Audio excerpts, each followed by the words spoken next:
ये नहीं सुधरेगा तो क्या उसकी सुधरने की संभावना है? बोलो, इसकी वाइब्रेशन ही ऐसी जा रही है कि ये नहीं सुधरेगा।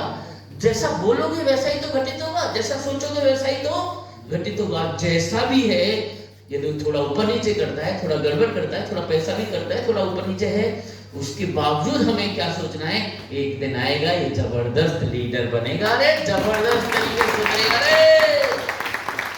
तो संभावना है कि नहीं? बोलो, कई लोग सालों साल शराब पीते हैं लेकिन कई बार ठीक हो जाते हैं कि नहीं? बोलो, कई लोग सालों साल झूठ बोलते हैं, सही हो जाते हैं। सकारात्मक सोचते रहिए, हम सकारात्मक सोचते रहे, हम सकारात्मक वाइब्रेशंस डालते रहे। तो ये 5 स्टेज है, इन 5 स्टेज से होकर हमारी लीडरशिप गुजरती है। फिर 10 प्रिंसिपल्स है लीडरशिप। कितने प्रिंसिपल्स? 10। पहला principle, leadership is creating positive influence. हमारी लीडरशिप का मुख्य काम है सकारात्मक प्रभाव डालना। कैसा प्रभाव? सकारात्मक। नकारात्मक प्रभाव नहीं डालना चाहिए हमारा।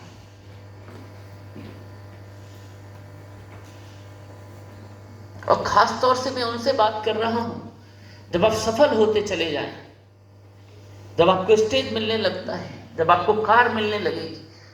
31 मार्च और इसी साल में आप सबके पास अपनी कार होगी कि नहीं? बोलो, यस। जब कार होगी तो आप सफल खुद भी फील करते हैं और लोग आपको सफल मानने लगते हैं। जब आप स्टेज पर कुछ अपनी सफलता की कहानियां बताते हैं तो कई लोग आपको हीरो की तरह ट्रीट करते हैं, पता है? हेलो, उनके हीरो बनने लगते हैं, आप रोल मॉडल जैसा बनने लगते हैं और फिर आपका प्रभाव पड़ने लगता है लोगों पर। यदि आपका स्वभाव, व्यवहार, आदतें पॉजिटिव हैं, अच्छी हैं, तो प्रभाव कैसा पड़ेगा? सकारात्मक। यदि नेगेटिव है तो नेगेटिव। तो मेरी आप सबसे गुजारिश है, हाथ जोड़कर गुजारिश है, अपने जीवन के लिए यदि कुछ नकारात्मक आदतें हैं, खाने की, पीने की और भी कुछ लफड़ों की, तो प्लीज उसे बदल दें। अच्छा विकल्प है आप खत्म कर दें उन आदतों को, क्योंकि वो आपके जीवन के लिए अच्छे नहीं, आपके शरीर के लिए अच्छे नहीं, आपके मन के लिए अच्छे नहीं है, आपके पूरे परिवार के लिए अच्छी नहीं है, बहुत सारी चीजों के लिए अच्छी नहीं है, आप जानते हैं, लेकिन आदतों के गुलाम हो गए हैं। तो सबसे अच्छा विकल्प आप उसे छोड़ दें, क्योंकि उसका प्रभाव जाएगा आपके बच्चों पर, परिवार में भी जा सकता है और इन बच्चों पर भी जा सकता है। क्या मेरी बात समझ में आ रहा है आपको? तो अच्छा है कि आप छोड़ दें। यदि आप नहीं छोड़ पा रहे हैं, आपके अंदर इच्छा शक्ति की कमी है, हाँ, कहीं कमजोर पड़ रहे हैं आप, तो मेरा आपसे गुजारिश है उस आदत को सार्वजनिक प्रकटीकरण न करें।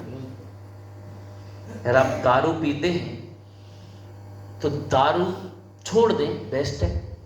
नहीं छोड़ पा रहे हैं तो चुपचाप बंद कमरे में जब भी पीना हो, कभी कभी चुपचाप पियो, चुपचाप सो जाओ। ऐसा नहीं है कि टीम को बुलाया, उसको बिठाया, उसको भी पिला रहे, खुद भी पी रहे। हेलो, समझ में आ रहा है? ये नकारात्मक प्रभाव है। बहुत बड़ी बात कह रहा हूं, जिम्मेदार बने। सफलता बढ़ना है तो क्या बढ़ना चाहिए हमारे? सतर्कता। हाँ, सफलता बढ़ना है तो क्या बढ़ना है? और सतर्कता बढ़ेगी तो क्या बढ़ेगी? एक दूसरे का पूरक है। फिर सफल होने के बाद सतर्क नहीं बचेगा तो आप अपने जीवन को तो नीचे ले ही आओगे, लेकिन कई लोगों को जीवन में नकारात्मक प्रभाव छोड़ दोगे। आज की पीढ़ी क्यों सिगरेट पी रही है? पहले चोरी छुपे पीती थी, अब आप चले जाओ महानगरों में, भाई साहब सार्वजनिक खड़े चोरी चोरियां खड़े, कहते हैं मॉडर्न, शान के साथ पी रहे हैं, क्योंकि अजय देवगन शान के साथ पीता है। अपने को अजय देवगन समझते हैं, हीरो समझते हैं, और सिगरेट उनके लिए उसका सिंबल है। यदि वो लोग नहीं पीते, यदि जो आज उनके रोल मॉडल हैं आदर्श, तो शायद ये भी नहीं पी रहा होता। क्या मेरी बात समझ में आ रहा है? जैसे सफल लोगों का जीवन होता है ना, जाने अनजाने में उसकी कॉपी करने लगते हैं, पता है? अभी घूमने के लिए बोला जाए कि कहाँ घूमने जाओगे, तो आज से कुछ साल पहले घूमने के लिए गोवा जाना, ये जाना, वो जाना था। चीजें बदल गई हैं। अब घूमने जाना है तो कहाँ जाना है? काशी जाना है। हमको काशी नहीं लगता है। क्यों जा रहे काशी? क्योंकि जो कामयाब है ना वो आइटम, वो काशी जाता है, ऐसे करता है, तो उसको नकल कर रहे लोग। हेलो, समझ में आ रहा है? केदारनाथ में भीड़ क्यों बढ़ गई? क्योंकि वो जाके आया बार। जैसा सफल व्यक्ति करते हैं, जाने अनजाने में हमारा सबकॉन्शियस माइंड वही करने लग जाता है। तो आप भी कल सफल होने वाले हो कि नहीं? बोलो। अभी भी सफल हो कि नहीं? बोलो। कल सफल बनोगे तो सकारात्मक प्रभाव डालना चाहिए। ये मेरी जिम्मेदारी है। और फिर दूसरा, सही वरीयताओं का चुनाव। मुझे सही वरीयताओं का चुनाव करना आना चाहिए। Right priorities. समय कहां लगाना है?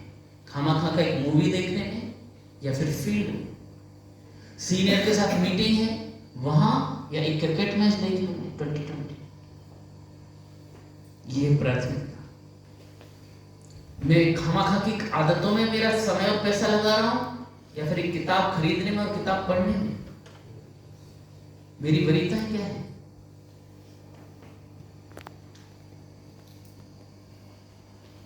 विनीत सर, सीएमडी सर और सब मैनेजर्स, किताबें क्यों नहीं है आप लोगों के पास? किताबों की कल्चर क्यों नहीं कर रही? हर घर में किताब क्यों नहीं पहुंची? इन बच्चों पर रहम करो। सब बताया है नहीं तो आपकी जिम्मेदारी है इसके घरों में घुसो, इनके 2000 का काटो इंसेंटिव और इनकी किताबें जाने दो। घर में जब कोई चीज रहेगी तो पढ़ने का मन करेगा कि नहीं? बोलो। दिखाई देने दो उसको, रखोगा। घर में जब खाने की कोई चीज गोलगप्पा दिखाई दिया और आप गुजर रहे हैं तो मन कर जाता है कि नहीं? बोलो। सहज। तो किताब खरीदिए और उनमें से एक किताब को निकालिए और जहां सोते हो ऐसी जगह पर रखिए। आप उसे बार बार देखेंगे तो पढ़ने का क्या करने लगेगा? मन करेगा। फिर आदत निर्णय करिए किताब पढ़ना है और उसको ऐसी जगह रखिए कि जहां पर दिखाई देती है। ये वरीयता। क्या आप खामखा साथ होकर सीरियल देख रहे हैं, या उस समय आपने आधा घंटा लग के किताब पढ़ ली, उसके 10-12 के कोई समझ में आया? ये वरीयता। इसे कहते वरीयता। सही वरीयताओं का चुनाव। तीसरा प्रिंसिपल, ईमानदारी का मॉडल बनना। ईमानदारी का मॉडल बनना। ईमानदारी का कभी तोड़ नहीं था, न है, न होगा। कलयुग कितना भी आ जाए, बेईमान लोग कितने भी बढ़ते हुए दिखाई दे रहे हैं, लेकिन ईमानदारी की जो ताकत थी ना, तो अभी भी है। एक ईमानदार पुलिस इंस्पेक्टर आ जाता है ना तो एसपी भी डरता है उससे। आज भी है ये हालत, फिल्मों की नहीं है कहानी। ईमानदारी से जब आप होते हैं तो बहुत स्ट्रांग हो जाते हैं आप, बहुत स्ट्रांग। और जब आप ईमानदारी से बढ़ते हैं तो हो सकता है सफल होने में थोड़ा समय लगे, और सफल होने के बाद भी यदि ईमानदार बने रहते हैं तो फिर आप सफलता पर लंबे समय तक एंजॉय करेंगे। यदि गड़बड़ करना शुरू किया तो एक तो सफल ही नहीं बनेंगे, पर जोड़ तोड़ करके बन भी गए और आप गड़बड़ सड़बड़ करते रहे, एक दिन ऐसे धड़ाम गिरोगे कि आप राजा से रंक बनते समय, और जो लोग आपको सलूट मारते थे वही लोग आपको अरेस्ट करके ले जाएंगे, यदि आपने इस प्रिंसिपल को ध्यान नहीं दिया। कई लीडर आज इसलिए जेल में हैं कि उन्होंने इस प्रिंसिपल को ध्यान नहीं दिया। कई लोग समझ, इसलिए हम जो भी काम करें वो ईमानदारी के साथ करें। पॉलिटिकल, हमारे जीवन में भी हम बिजनेस करते समय भी अपने सीनियर्स के साथ, अपनी टीम के साथ ईमानदारी का बर्ताव करें। कस्टमर्स हमको देते हैं पैसा, पैसा हमें देते हैं, वो पैसा हम ही तो जमा करने जाते हैं। हेलो, कितने केस होते हैं, कितने लोग कई बार गड़बड़ करते हैं, पैसा उठाते हैं और जमा नहीं कराते, क्योंकि विश्वास पे चलता है वो चीज। हाँ ठीक है, रसीद रख ली मैंने, हाँ हो गया जमा, हो गया। वो भी सामने वाला सोचता है अपना ही आदमी है, और हम उस विश्वास को तोड़ते हैं। ये तो पैसा 10 दिन भी मैं और यूज कर लिया, तो ये भी छोटी सी बीमारी है, समझिए। वो पैसा जिस काम के लिए आया था उसी काम में जाना चाहिए। तो उसका सिद्धांत बताते थे हमें सीनियर कि पैसा आया तो आप कुछ इन्वेलप्स खरीदिए, एनवेलप्स खरीदिए, उसमें डालिए, रबर बैंड खरीदिए, ऐसे पैक करिए और रबर बैंड्स को कस के 2-3 बार फोल्ड करके ऐसे बांध दीजिए पैसे को। कैश आता है ना कई बार, कैश ही आता है कई बार, तो ज्यादातर तो उसको बांध दीजिए, उस पर नाम लिख दीजिए, जो भी 1000 रुपये, 500 रुपये, 2000 रुपये, जो भी आए उसको बोलिए और रख दीजिए एक जगह। माना 1-2 दिन आप नहीं जा पा रहे ब्रांच, तो ऐसे करके रखिए, तो आपका मन प्रोग्राम हो गया है कि ये पैसा हाथ लगाने वाला नहीं, तो जल्दी से जल्दी उसे जमा करिए। लगे तो उसी दिन करा दीजिए, नहीं हो रहा तो 1 दिन बाद, 2 दिन बाद कराइए, लंबा मत जाने। जब वो पैसे का आप हिसाब नहीं रखते, संभाल के अलग नहीं रखते, तो पैसा दिखता है तो कई बार जरूरत पड़ती है तो हम क्या कर जाते हैं, उसे यूज कर जाते हैं। और यही हमारी आदत डल जाती है। आज हमने 1000 यूज किया है, कल हम 10,000 यूज करेंगे, कल हम 50,000 यूज कर जाएंगे। और कई बार यूज करने के बाद यदि मैं उसका वापस जुगाड़ नहीं कर पाया, किन्हीं कारणों से अटक गया ना, तो आपने जो बनाया है ना पूरा सब ध्वस्त हो जाएगा। आपकी इमेज, आपका विश्वास। आपने 10 लोगों से पैसा लाया, 10, 20, 50,000 पड़ा है और आपने बहुत अच्छे 20 कस्टमर हैं आपके पास, और यहां से फोन चला गया ऑफिस से, सर आपकी किस्त नहीं आई है, तो वो कहेगा मैंने तो दी थी 5 दिन पहले, 7 दिन पहले, 10 दिन पहले, पिछले महीने दी थी। क्या होगा? आपकी इमेज पर क्वेश्चन मार्क आ गया, आपकी कमाई गई। 50,000 नहीं, आप लाखों का नुकसान कर लिया, क्योंकि इमेज का खेल है। इमेज पर लोग पैसा देते हैं। अपनी इमेज बनाओ, पर्सनल ब्रांडिंग करो। बोलो क्या करना है आज के बाद? बोलो क्या करना है आज के बाद?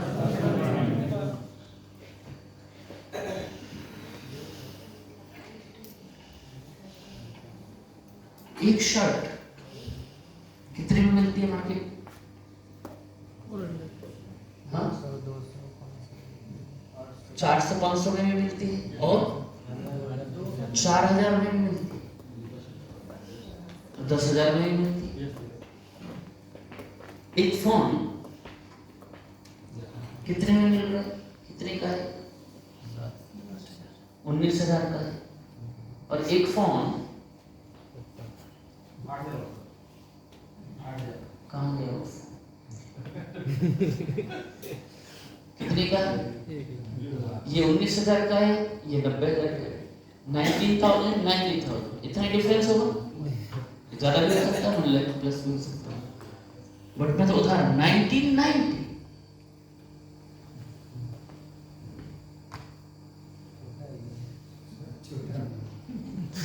छोटा, चौड़ा भी नहीं। देखिए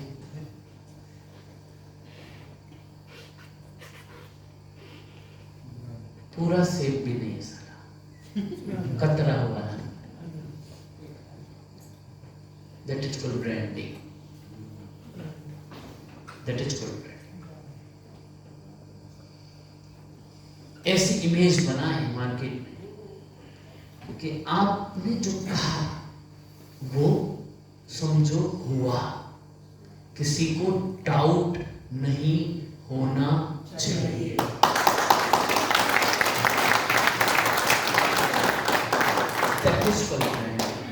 फिर देखिए कैसे पैसा उठाएगा मार्केट से। गोमती ग्रामीण को नहीं पैसा देते लोग, आपका जो सर्किल है ना खास तौर से, वो आपको देता है। इवन अनजान व्यक्ति भी से आप मिलते हैं ना, तो आपको देखकर आपकी ऑर्गेनाइजेशन या गोमती ग्रामीण की इमेज बनाता है। हाँ ये आदमी लग तो ठीक है, जेन्युइन लग रहा है, ले लेते हैं, लगा देते हैं। ऐसे ईमानदारी से अपना मूल्यांकन करिए इस यात्रा का। हम यहाँ मस्ती नहीं, क्या करना है हमें? बोलो बोलो बोलो बोलो, हमें बोलो मस्ती नहीं, क्या करना है? एक उदाहरण देता हूँ, ध्यान से सुनो। एक लड़का 8-9 साल का, 9-10 साल का लड़का, बहुत पुरानी बात है, एसटीडी पीयूष होते थे।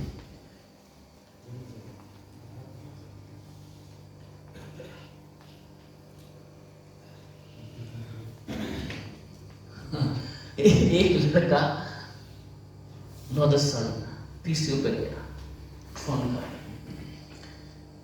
किसी को फोन किया, आंटी नमस्ते, आंटी आपको किसी की काम के लिए लड़का चाहिए था, मैं काम करने को तैयार। तो वहाँ से बोले नहीं हमें ज़रूरत नहीं, मेरे पास तो ऑलरेडी एक लड़का काम करता है। नहीं मैं कर दूंगा, वो जो जितने काम करता है उससे 2 काम एक्स्ट्रा कर दूंगा, प्लीज़ मुझे रख लीजिए, मुझे पैसे की ज़रूरत है, मुझे ज़रूरत है। ऐसे बोल रहा था वो अलग तरीके से, मना कर दिया। बोले मैं छुट्टी भी नहीं लूँगा, मुझे रख लीजिए प्लीज़, मुझे रख लीजिए, मना कर दिया। वो गिड़गिड़ाता रहा, वो मना करती रही, वो गिड़गिड़ाता रहा, वो ये तर्क देता रहा, वो मना करती रही, पैसे कम लूँगा, आप मुझे रख लीजिए, मुझे ज़रूरत है, मना करती रही। फोन रख दिया उसने। इस छोटे से बच्चे को, 9-10 साल के बच्चे को ये बोलता देखकर पीसीओ वाला बहुत द्रवित हो गया, और मना करने के बाद इसने कहा पीसीओ वाले ने, बेटा मना कर दिया कि? बोले हाँ। बेटा तुम्हें नौकरी की जरूरत है? तो लड़का बोला नहीं। बोले मतलब? बोले मैं नौकरी करता हूँ ऑलरेडी। बोले फिर क्या नौकरी मांग रहे? बोले मैं नौकरी जहाँ करता हूँ जिस आंटी के पास, मैंने उसी आंटी को फोन किया था। बोले क्यों? बोले मैं ये जानना चाहता था कि मेरे काम से संतुष्ट हैं या नहीं।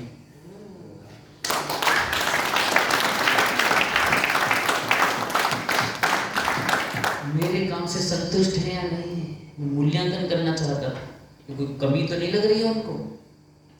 अब मैं कंफर्म हो गया कि मेरे काम से संतुष्ट है, नहीं तो मुझे रख लेती। दूसरा नाम लेकर वो फोन कर रहा था। ये है अपना आत्मावलोकन। लेकिन हम लोग तो ऐसे हैं, वो अपनी कमी ढूंढ रहा था अपने ही मालिक से करके, लेकिन हम तो ऐसे हैं महापुरुष हैं कि सीनियर कहता है तेरे अंदर ये कमी है, तू ऐसा मत कर, तो भी हम मानने को तैयार नहीं। सर मैं ऐसा नहीं करता, सर ऐसा आपने गलत सुना, सर मैंने ऐसे क्या था इसलिए क्या था, बड़े बड़े बड़े बड़े, क्योंकि हम मानते नहीं हैं, इसलिए हमारा डेवलपमेंट होता नहीं। तो चीज़ों को मानना सीखिए, ईमानदारी का कोई तोड़ नहीं है, चीज़ों को करेक्ट करिए और आगे बढ़िए। चौथा प्रिंसिपल, सकारात्मक बदलाव करना।